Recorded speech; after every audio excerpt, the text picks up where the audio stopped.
The real reason that Joe Biden just dropped out of the 2024 presidential election is not because he's too old and incapable of being the president any longer, and certainly not because he thinks there's some better candidate who can prevent the so-called anti-democratic threat of Donald Trump from destroying the republic.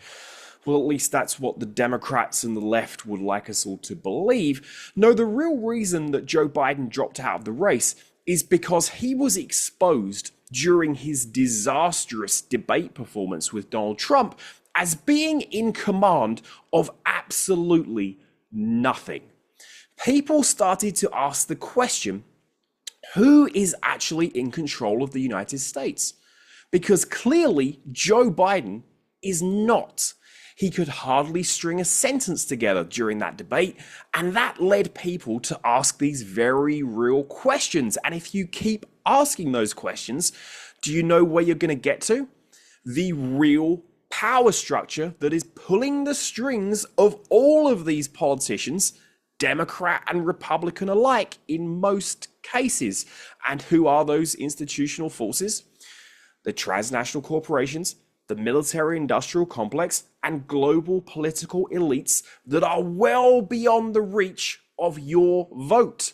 So you don't really have too much impact on the direction of the country if you hold this same worldview as I do, that the elites are really in charge. I'm Stuart Hooper, an independent political analyst. Be sure to follow me on whatever platform you are watching this video. Hit like and please share it everywhere you possibly can. It helps out a hell of a lot and it's free, and slowly but surely I am growing on these platforms, so that's great to see. So I think what we need to do is take a look at how we got to this disastrous situation for Joe Biden. How did we get to the position of him having to leave office really unceremoniously, just offering this letter essentially of resignation to America and the world today? How did we get here, and where are we likely to go next? So I think where we need to begin is this article, which examines the role that former President Barack Obama has perhaps played here. And I think he would firmly fall into the category of global political elite that is still up there sitting behind the scenes, pulling the strings of power. So this article, again, was published just a few short days ago. Obama's dilemma: balancing Democrats' worry about Biden and maintaining influence with the president. So why would Barack Obama, the former president, be concerned at all with maintaining influence if he's no longer in the job?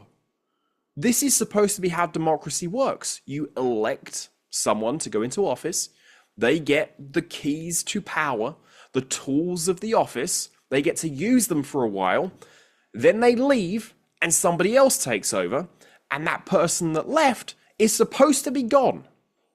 They are not supposed to be, quote, maintaining influence with future presidents down the road. And you have to dig a little into this article to see what's really going on here. And this is really the most interesting paragraph. Obama finds himself forging through the most delicate political moment for Democrats since former President Bill Clinton's impeachment. I think that's accurate. With much higher stakes.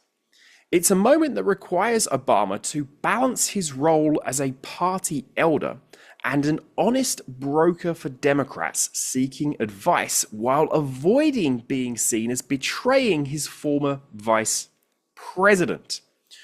So my question simply is this: how much influence has Barack Obama held over the Biden White House, and for how long?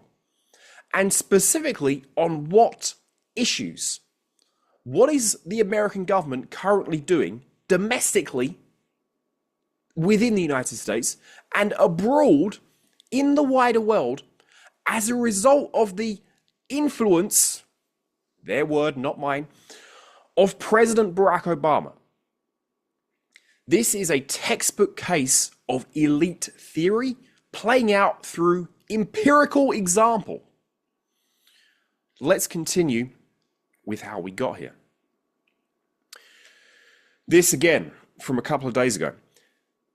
A Democrat calling for Biden to step aside says this, quote, "He didn't seem to recognize me at an event." Now this, of course, gets into the more human, serious, medical side of all of this, the sad side of all of this, in my opinion.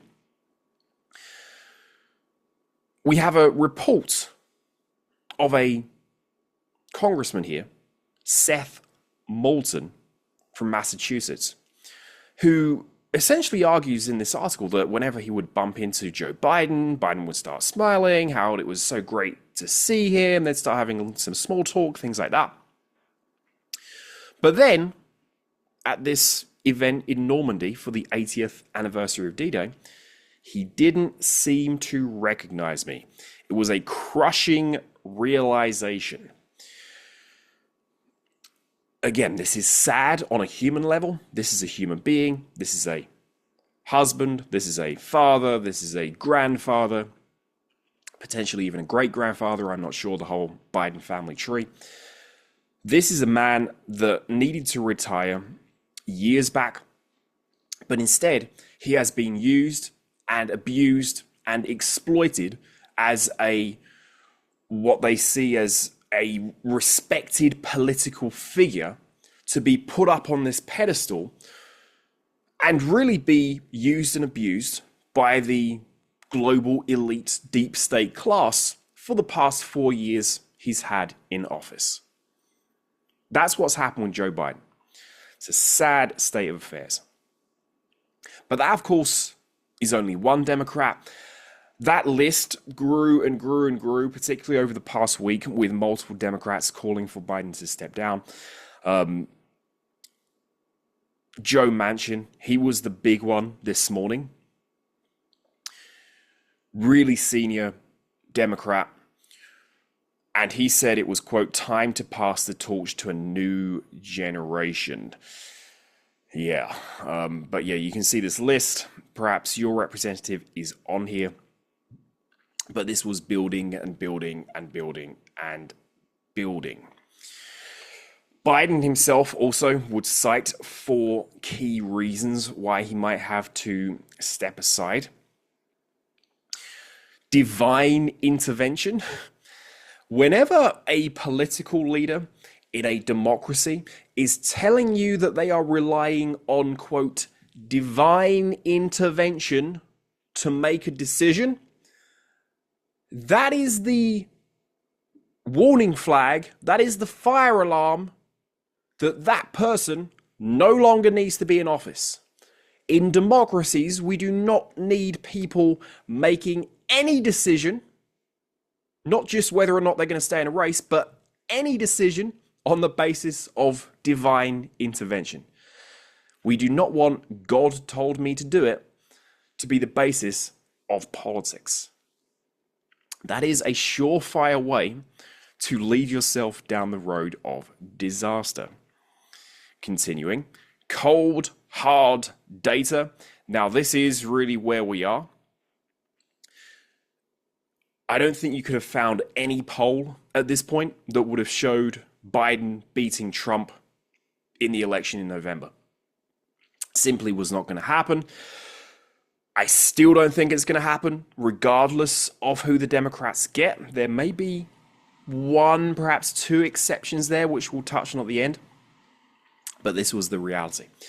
There was no mathematical way for Biden to win. A fateful accident. Again, a really just sad one there. Quipped Biden, and unless I get hit by a train, then he's going to drop out. And again, this really just is getting into the sad side of all of this. I mean, nobody should be wanting someone to encounter an accident to get them out of the political arena. Nobody should be wanting assassinations to take place. This is completely reckless, and it's just sending us backwards in terms of our political dialogue, or if he comes down with an ailment, which again could be possible. So they're the 4 reasons that he cited. It really is number 2 here, cold hard data, which is what sent him out of the door. But that does leave us in an interesting position in terms of, well, who is going to take over? Who will replace him? He has endorsed Kamala Harris. I think that's a really bad idea. We can't really even discuss that here because we'll be here forever, but that's probably going to be tomorrow's video when we examine some of these potential candidates to replace Biden. But there are some technical issues regarding campaign financing and things like that that definitely have to be considered. The Kamala Harris, I don't think she's gonna do it. She isn't gonna get close to beating Trump. And why is that? Let's take a look at that with these last 2 articles. Why is Trump still, in my opinion, the surefire winner of this upcoming election? This is going to be an election on the economy. Where was Trump and Biden on the economy with voters? Well, this is where they were. So heading into the convention, Trump, far more trusted, is what that should say, on the economy and inflation than Biden. And if we scroll down here, we can see this chart, the poll, and it's asking voters, who do you trust more to handle the economy? Who do you trust more to handle inflation? And about Trump's felony conviction, which we probably won't touch on here, but you can see the numbers if that's of interest to you. So who do you trust more to handle the economy? 35% of people said Biden, 45% of people said Trump, 19% said neither. Who do you trust more to handle inflation? 33% said Biden, 44% said Trump, 22% said neither. This is an election on the economy. I wish it was an election on the potential for global conflict, the growing threat of World War III, which is what I think is the number 1 threat in the world today.